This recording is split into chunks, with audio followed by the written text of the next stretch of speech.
America Iran ನಡುವೆ ಭುಗಿಲಿದ್ದ ಸಂಘರ್ಷ. ಇರಾನ್ಗೆ 24 ಗಂಟೆಗಳ ಡೆಡ್ಲೈನ್ ನೀಡಿರುವಂತ ಅಮೆರಿಕ ಹಡಗುಗಳ ಮೇಲೆ ದಾಳಿ ಮಾಡೋದಿಲ್ಲ ಅಂತ ಘೋಷಿಸಬೇಕು. ಅಮೆರಿಕ ವಾರ್ನಿಂಗ್ ಕೊಡ್ತಾ ಇದೆ ಇರಾನ್ಗೆ.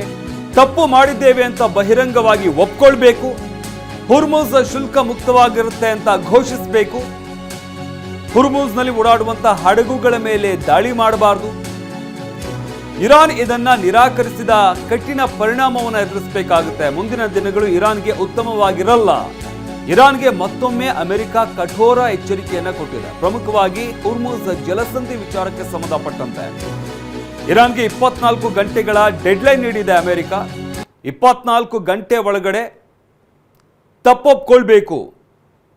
ತಾವು ಮಾಡಿದ್ದು ತಪ್ಪು ಅಂತ ಇರಾನ್ ಒಪ್ಕೊಳ್ಬೇಕು. ಹಾಗೆ ಹಡಗುಗಳ ಮೇಲೆ ದಾಳಿ ಮಾಡೋದಿಲ್ಲ ಅಂತ ಘೋಷಿಸಬೇಕು ಅಂತ ಅಮೆರಿಕ ಹೇಳಿರುವಂಥದ್ದು. ಹುರ್ಮುಜ್ ಶುಲ್ಕ ಮುಕ್ತವಾಗಿದೆ ಅಂತ ಹೇಳಬೇಕು ಇರಾನ್. ಅಂದರೆ ಅಲ್ಲಿ ಓಡಾಡುವಂಥ ಹಡಗುಗಳ ಬಳಿ ಯಾವುದೇ ರೀತಿಯಾದಂಥ ಶುಲ್ಕ ವಸೂಲಿ ಮಾಡಬಾರ್ದು. ಇದ್ರ ಜೊತೆಗೆ ಹುರ್ಮುಜ್ ಮುಕ್ತವಾಗಿದೆ ಅಂತ ಹೇಳಬೇಕು.